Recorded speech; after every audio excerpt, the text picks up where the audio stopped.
Hi, this is Richard Page. You're on BackstageAxxess.com, where the real show begins.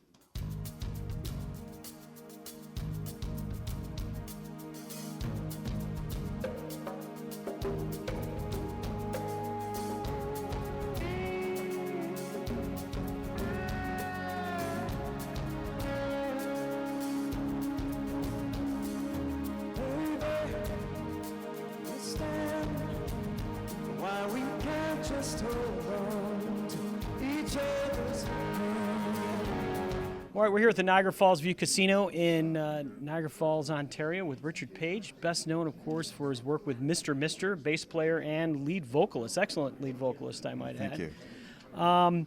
Well, first, this is your at least your second go-around with Ringo's All-Starr band. What's your favorite part about playing with Ringo Starr? And Just looking back and seeing a legend playing one of my songs is mind-blowing, I have to say. When I first joined the band, I figured that they'd run out of bass players who sang.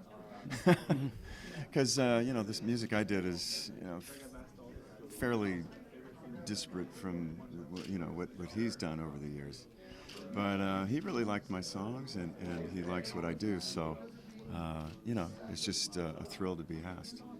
And I think we've had a lot of different bass players, singing bass players. Jack Bruce was one that comes to mind as well, Timothy B. Schmidt. So who are some of the singer bass players that you admire? I mean, and it really is a kind of particular talent. Starting with McCartney, right, who sort of invented the whole thing, because as Ringo would say, McCartney is also a great guitar player, but when they were trying to figure out who would play bass, he sort of volunteered because it wasn't going to be John and it wasn't going to be George, so he literally said, "Yeah, I'll be the bass player." So you can see his melodic guitar playing in his bass playing, and of course he just wrote so many incredible songs. So I would start him at the top. Who are the others? Jack Bruce, of course, is a great one. Sting is a great bass player. So, yeah. So there's a bunch of them out there. And of course, Mr. Mister's favorite song, or I'm sorry, most famous song, I should say, Kyrie, is it's from a Greek term, but there's a myth that surrounds the origin of that song, and I'm sure you've been asked about it time and time again. Something about you had an unprovoked attack, and in that you wrote a song. So no, I don't remember that one. And that's the first for me. No, I wrote that with my longtime songwriting partner John Lang, who came to me with this idea of using something from the Greek Mass, Kyrie. I was like, what? Why do we want to do that?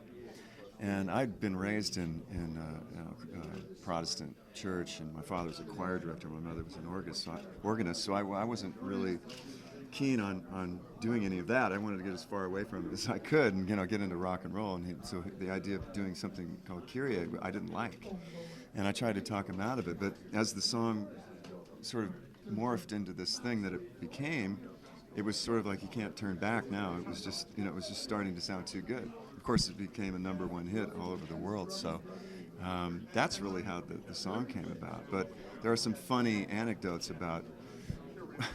I was approached in a supermarket one time by a guy that looked like Spicoli right out of Fast Times from Ridgemont High, and he said, "Hey man, Mr. Mister, right?" I said, "Yeah," and he goes, "Oh, that song, Carry a Laser." Seriously, and that's and hilarious. I thought, wow, okay, it meant something to him like that. I couldn't break it to him, I couldn't tell him what it was really about. But. Well, that's an absolutely fantastic song. We appreciate you spending time with us today, and I hope you enjoy the tour and enjoy your time here at Niagara Falls. My pleasure. Thank you. Thank you. Okay.